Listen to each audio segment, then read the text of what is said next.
Hello, my name is Sean Powell. I am a licensed clinical social worker with over 25 years of experience working with patients who've been diagnosed with life-threatening and chronic illnesses. But in addition to that, I'm also vice president of the WAIHA Warriors, and I was diagnosed with warm autoimmune hemolytic anemia in 2019. So I speak to you today about embracing survivorship and finding a new normal after WAIHA, both as a mental health therapist and then as a patient myself.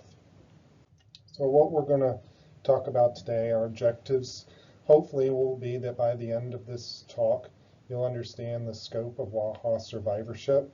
You'll understand the issues that face patients that have been diagnosed with this disease, and you'll have a better understanding of what successful coping looks like, some things you can do for yourself, as well as some community resources that may be valuable for you. So let's start with a couple definitions. I know that everyone on this talk may not be familiar with WAIHA, but just to define it, it stands for warm autoimmune hemolytic anemia. And essentially, it's an autoimmune condition where we produce autoantibodies that attack our red blood cells and cause early destruction in the spleen. This leads to a number of different side effects, all of which can be life-threatening. And since we're going to be talking about finding a new normal, I thought it would be good to define what normal is. And as Webster's laid it out, it's the usual state, conforming with an accepted standard. And I think as we go through our talk today, you'll find that going back to that usual state or that accepted standard after being diagnosed with a chronic illness can be extremely difficult, and you have to redefine what normal means to you. So let's talk about the experience of WAIHA. So first, and most importantly, WAIHA is not just something that happens and goes away. It's not a finite experience. It's not a limited set of appointments or a temporary inconvenience. It's an incurable illness that any of us diagnosed with will have for the rest of our life. It can be life-changing.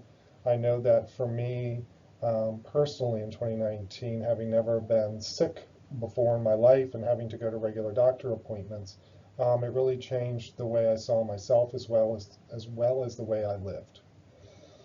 Also, the path to diagnosis can be very long. I've spoken with other WAIHA survivors who have taken years before they got an actual diagnosis, going from doctor to doctor trying to figure out what's wrong with them, which in itself can be extremely traumatic. The diagnostic process varies. Many providers in the community have never heard of WAIHA, and therefore they don't know to look for it. They go off looking at other potential life-threatening illnesses. That happened with me. There was a tick-borne illness that was prominent at the time that they were testing me for, but couldn't be further from what I actually had. And as of March 2024, there is no treatment specifically designed only for WAIHA. We rely on off-label use of existing medications and splenectomy. The side effects of the illness can be debilitating, and it can prevent you from doing your activities of daily living. This is taking a shower, picking up the kids from school, going to work, doing your grocery shopping. I know that I couldn't do much of anything when my disease was active.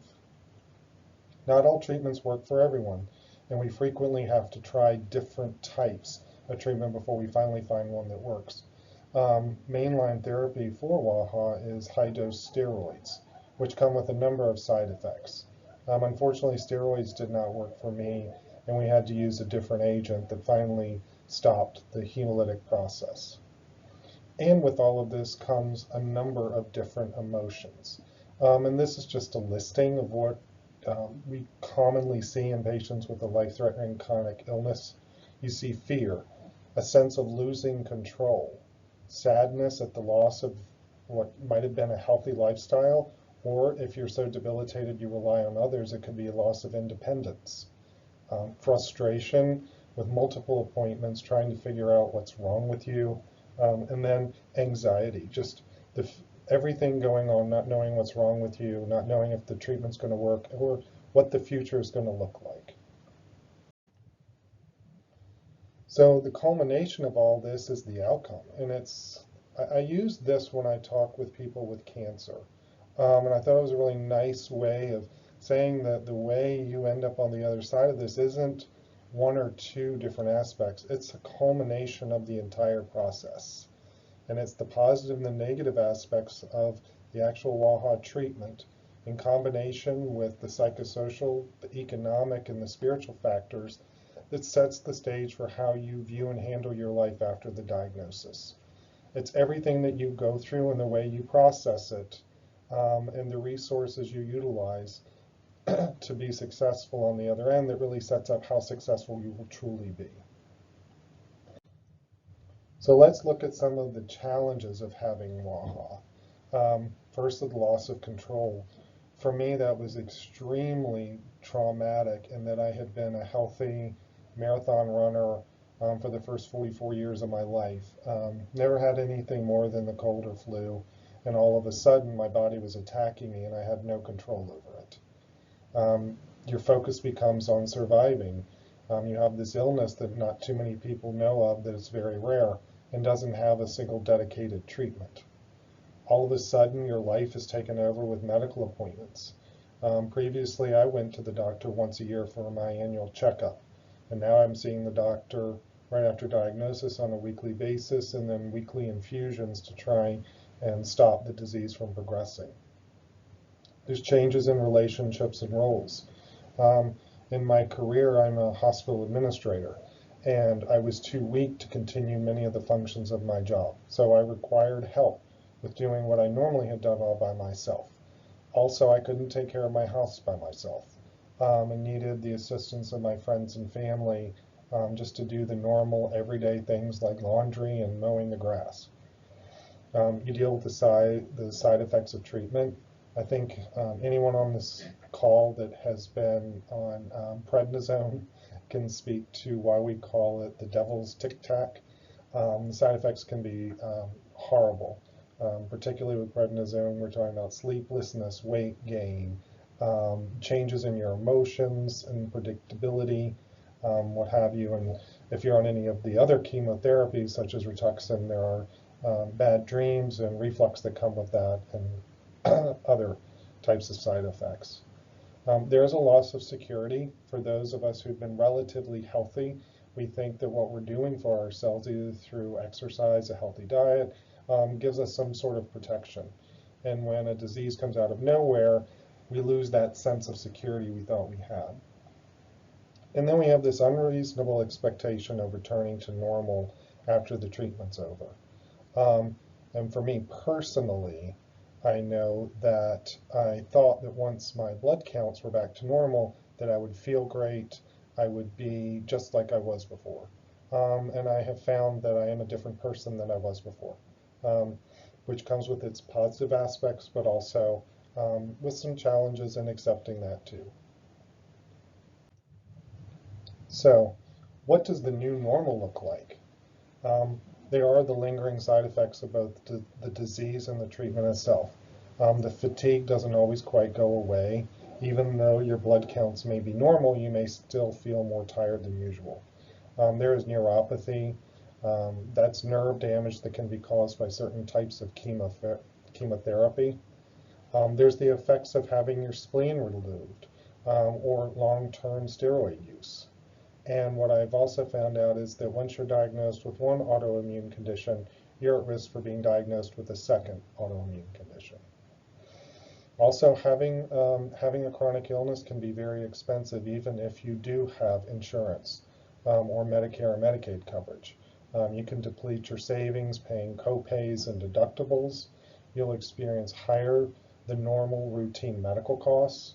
Like I said, I only went to the doctor once a year, and now I have regular doctor appointments, both with my PCP and my oncologist.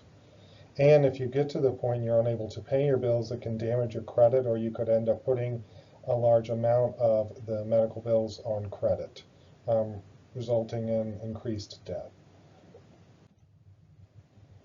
Also, it could be employment issues. Unless you have protections through the Family Medical Leave Act, you may lose your job.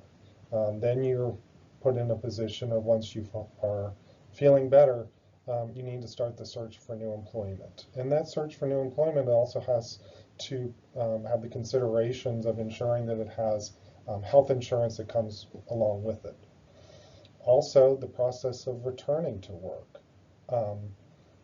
For me, I was on short-term disability for several weeks, and then had to go through the process of being medically cleared to return to my job, and then figuring out at the beginning how much could I work each day due to the fatigue of just recovering from the illness, but also the treatment. And then there's the psychological issues. Definitely we all experience a change in priorities. Speaking from my own personal perspective, I used to be so gung-ho about getting my workout in every day. I had to run or hit the gym or do my laps in the pool.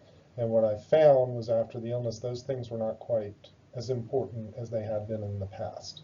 Definitely health and exercise is important to me, but I look at it through a very different lens than I did before. We also experience existential issues, like what does my life mean? What have I accomplished? What place do I hold in this big world? Anytime we're faced with death, those are normal things to begin to consider. Survivor guilt. I compare my story to others, and I do often feel guilt that I was able to be placed in remission after my first treatment with Rituxan, while there are many patients who've never been able to achieve remission and live with ongoing disease and anemia. There also can be a sense of loss. You could have a sense of loss of your health, of a career, of a relationship, of a part of you that is no longer there that has been changed by the illness. And then you can experience anxiety, depression, and post-traumatic stress disorder. You could also have changes in your family. Like I said, I wasn't able to do much for myself, and if you're in a married situation with children, you may not be able to continue those same roles that you did before. And then there's the expectations. Like I mentioned, your family may expect you to go back to normal and doing everything you did before immediately after you've responded to your treatment and your blood counts have returned to normal. And that's not a real fair expectation, because we are changed. We're changed physically and emotionally and mentally by a diagnosis of WAIHA. And then the continuum of care. Who do I see for what? When's my next follow-up appointment? And the constant questioning, all right, I feel a little bit more tired today. Does that mean my disease is back? I think I struggled the most with that.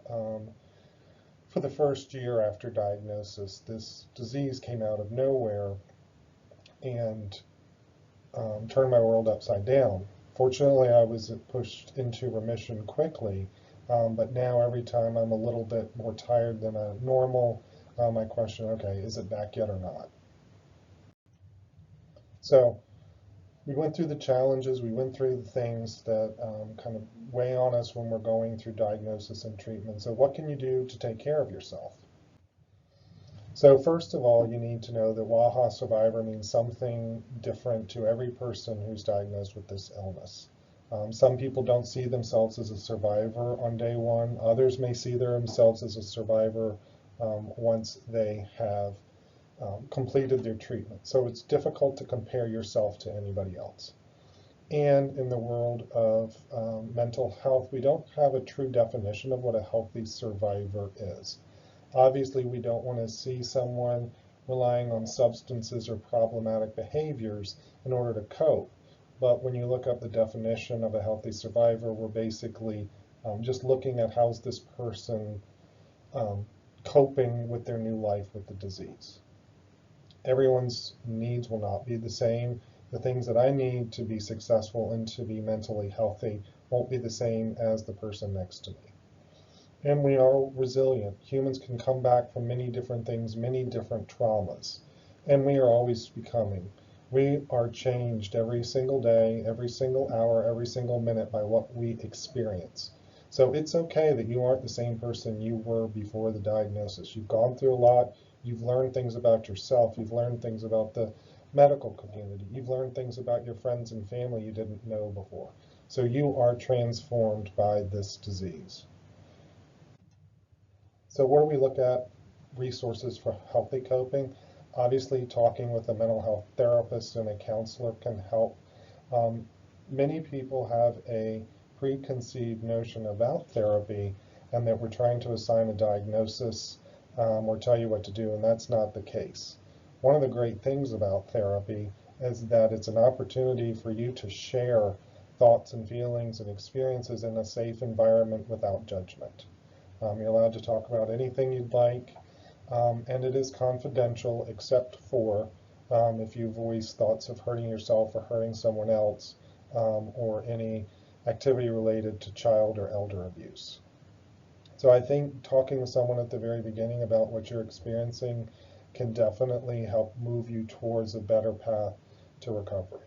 Also, talking to your spiritual advisor, either your faith leader, your pastor, your priest, your Buddhist monk, someone in your faith community that can help guide you and provide you with the support you need. Also, reprioritizing. Like I said before, I prioritized my exercise over everything else. Well, taking a step back and saying, okay, what's important right now? What do I really need to accomplish today? Instead of having these preconceived notions of what you should do, why don't you look at what you can do and what's reasonable for a normal person? Completing an advanced care plan. So what that is it can be a durable power of attorney, it can be a healthcare surrogate form, or what we call a living will. And what it does is it spells out what type of treatment you would like in the event that you could not speak for yourself, or it designates someone to speak for you on your behalf. It's always good to have one of these because we never know what's going to happen. And you doctors and hospitals want to provide care to the patient that the patient wants. And having an advanced care plan allows healthcare providers to do that and allows you to speak for yourself even when you are physically unable to do so. Join a support group. One of the most impactful things that occurred for me was being able to talk to other WAIHA patients about our experience. It is a rare disease. It's not something you come across in everyday life. So finally being able to share what we went through, our feelings, our emotions with someone who truly understands was validating. It made me feel much more normal and like I was not alone in this by myself. Also, return to school. You may find that the job you did before is no longer rewarding, or that you discovered something along the way that you really like doing. You may never have been exposed to the healthcare environment and decide you want to become a nurse or a respiratory therapist. This is a great opportunity to kind of reassess what you want out of the rest of your life and go in a different direction. So also you may want to change your eating or exercise habits. Previously, you may not have paid as much attention to health. Doesn't mean you can't start today. Starting with a short walk, reducing the amount of sodium, fat, sugar intake. Dietitians are available through hospitals. They may be available through your family provider's office to help put you on a healthy diet and exercise plan. You may also want to meet with a life coach. And this is different from counseling. The person is not licensed or has a background in mental health therapy, but is there just to provide ongoing acknowledgement and support for changes that you want to make in your life in a positive direction. You may also find that you want to review, invigorate, or start new relationships. I can tell you that there were people in my life prior to prior to WAIHA that are no longer in my life because I did reprioritize what was important for me. And I do have new relationships. Through the WAIHA Warriors, I now have friends that I can call and I can tap when I'm having a bad day or I'm worried about a test result or what have you. So it's an opportunity to review and take stock of who is in your life and if they need to still be there or you want new people in your life. Here's an opportunity to start a new hobby, something that interests you, helps distract you from any upcoming appointments or test anxiety that you may experience, and you could join a new club.